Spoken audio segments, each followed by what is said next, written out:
নমস্কাৰ বন্ধুসকল, welcome to my YouTube channel Assam career latest.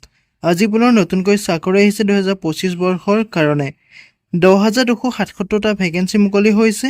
Grade 3 grade 4 লেভেলৰ পোষ্টসমূহ মুকলি হৈছে। যদি আপুনি পোষ্টসমূহত আবেদন কৰিব বিচাৰে তেনেহ'লে ভিডিঅ'টো শেষলৈকে চাব, অলপো স্কিপ নকৰাকৈ। পোষ্টসমূহত আপুনি কেনেদৰে আবেদন কৰিব, আবেদন কৰিবলৈ আপোনাৰ বয়সৰ সময়সীমা কিমান দিয়া আছে, এপ্লিকেশ্যন ফিজ কিমান কাটিব লাগিব, আৰু এই পোষ্টসমূহত কেতিয়াৰ পৰা এপ্লাই প্ৰক্ৰিয়াটো ষ্টাৰ্ট হৈছে আৰু কেতিয়ালৈকে লাষ্ট ডেট আছে, সম্পূৰ্ণ তথ্য এই ভিডিঅ'টোত আলোচনা কৰিম। ভিডিঅ'টো শেষলৈকে চাই যাব, অলপ স্কিপ নকৰাকৈ। যদি ভিডিঅ'টো চাই ভাল পায় এটা লাইক কৰিব, আৰু মোৰ চেনেলটোলৈ যদি প্ৰথমবাৰৰ কাৰণে আহিছে তেনেহ'লে চেনেলটো ছাবস্ক্ৰাইব কৰিবলৈ নাপাহৰিব।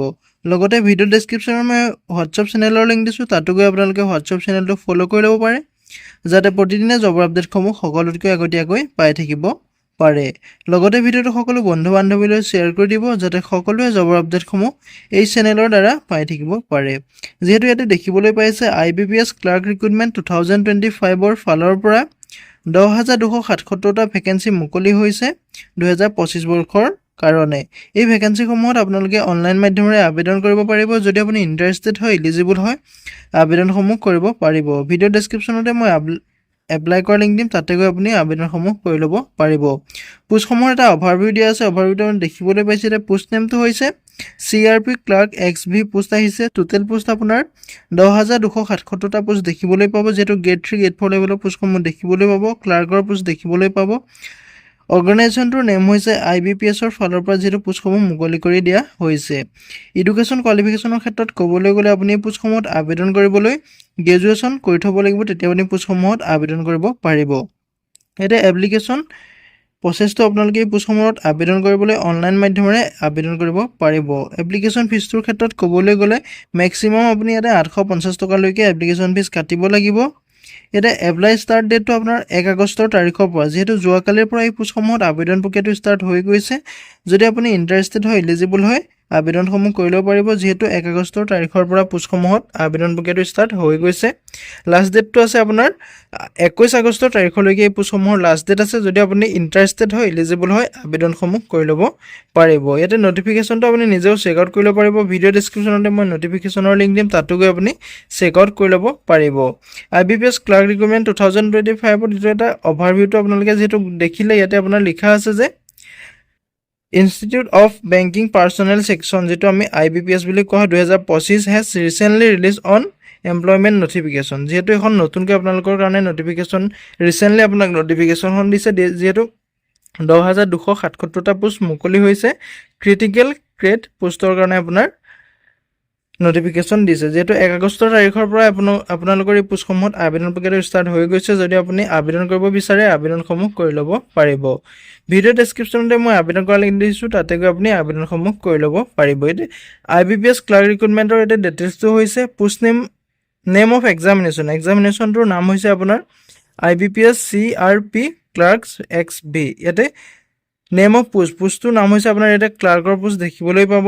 যিহেতু 10,277টা টোটেল পোষ্ট ক্লাৰ্কৰ পোষ্ট মুকলি হৈছে। আপুনি যদি ইণ্টাৰেষ্টেড হয়, ইলিজিবল হয়, আবেদনসমূহ কৰি ল'ব পাৰিব। এতিয়া ষ্টেট ৱাইজ আপোনাৰ ইয়াতে ভেকেঞ্চিসমূহ দিয়া আছে, আপুনি নিজে চেক আউট কৰি ল'ব পাৰিব। যিহেতু এইটো অসমৰ কাৰণেও 204টাকৈ পোষ্ট মুকলি হৈছে। যদি আপুনি ইণ্টাৰেষ্টেড হয়, এলিজিবল হয়, আবেদনসমূহ কৰি ল'ব পাৰিব। চেলাৰীৰ ক্ষেত্ৰত ক'বলৈ গ'লে আপুনি এই পোষ্টসমূহতে 24,050 টকাৰ পৰা আৰম্ভ কৰি আপুনি 64,480 টকালৈকে আপুনি চেলাৰীসমূহ লাভ কৰিব পাৰিব।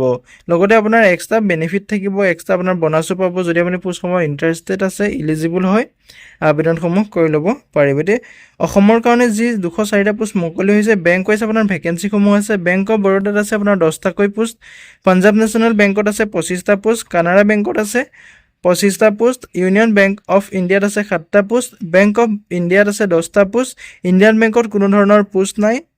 চেণ্ট্ৰেল বেংক অফ ইণ্ডিয়াত আছে 106টাকৈ পোষ্ট আছে। ইণ্ডিয়ান অভাৰচিজ বেংকতো কোনো ধৰণৰ পোষ্ট নাই। ইউকো বেংকতো আপুনি কোনো ধৰণৰ পোষ্ট দেখিবলৈ নাপায়। বেংক অফ মহাৰাষ্ট্ৰত আছে 8টা পোষ্ট, পাঞ্জাৱ এণ্ড চাইন বেংকত আছে আপোনাৰ 13টাকৈ পোষ্ট মুকলি হৈছে। যিহেতু আপোনাৰ বেংক ৱাইজ ভেকেঞ্চিসমূহ গম পালে, কোনটো বেংকত কিমান ভেকেঞ্চি মুকলি হৈছে।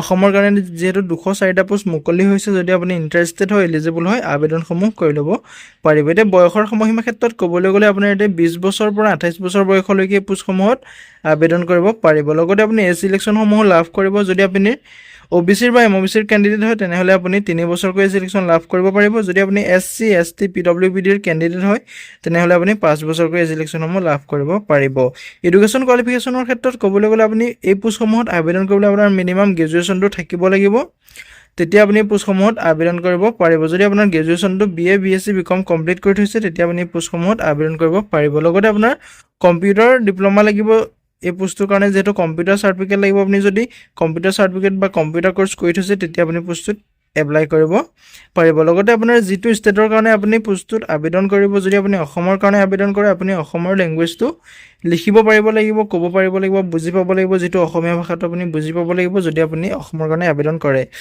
যোনটো ষ্টেটৰ কাৰণে আপুনি আবেদন কৰে ষ্টেটৰ আপোনাৰ যেটো লোকেল ল্যাঙ্গুৱেজ সেইটো আপুনি জানিব লাগিব এটা আপোনাৰ এপ্লিকেশন ফিজৰ ক্ষেত্ৰত ক'বলৈ গ'লে ক্যাটাগৰী ওয়াইজ এপ্লিকেশন ফিজ সমূহ দিয়া আছে ইয়াতে সিডিউল কাষ্টৰ কাৰণে 175 টকা এপ্লিকেশন ফিজ কাটিব লাগিব সিডিউল টাইপৰ কাৰণে আপুনি 175 টকা এপ্লিকেশন ফিজ কাটিব লাগিব পাৰ্সনেল উইথ ডিসেবিলিটি যিসকল PWDৰ কেণ্ডিডেট তেওঁলোকক 175 টকা এপ্লিকেশন ফিজ কাটিব লাগিব যিসকল এক্স সাৰ্ভিসমেনত আছে তেওঁলোকক 175 টকা এপ্লিকেশন ফিজ কাটিব লাগিব কিন্তু যিসকল জেনাৰেল বা অৰ্ডাৰ কেণ্ডিডেট হয় তেওঁলোকে 850 টকা এপ্লিকেশন ফিজ কাটিব লাগিব পেমেন্ট মোডটো আপোনালোকে অনলাইন মাধ্যমেৰে পেমেন্ট কৰিব পাৰিব net banking debit card credit card যিকোনো মাধ্যমেৰে আপুনি পেমেন্ট কৰিব পাৰিব ইন্টাৰেষ্টেড আৰু এলিজিবল কেণ্ডিডেট হলে আপুনি পোষ্টসমূহত আবেদন কৰিব পাৰিব যেটো ভিডিও ডেসক্ৰিপচনতে মই আবেদন কৰা লিংক দিম তাতে গৈ আপুনি আবেদনসমূহ কৰি ল'ব পাৰিব এতে ইম্পৰ্টেন্ট ডেটসমূহ হৈছে আপোনাৰ যেটো IBPS ক্লাৰ্ক ৰিক্ৰুটমেন্টৰ ইম্পৰ্টেন্ট ডেটসমূহ ইয়াতে দিয়া আছে starting date for submission of online এপ্লিকেশনটো আপোনাৰ যেটো 1 আগষ্টৰ তাৰিখৰ পৰা যেটো জুৱাকালিৰ পৰা আবেদন প্ৰক্ৰিয়াটো ষ্টাৰ্ট হৈ গৈছে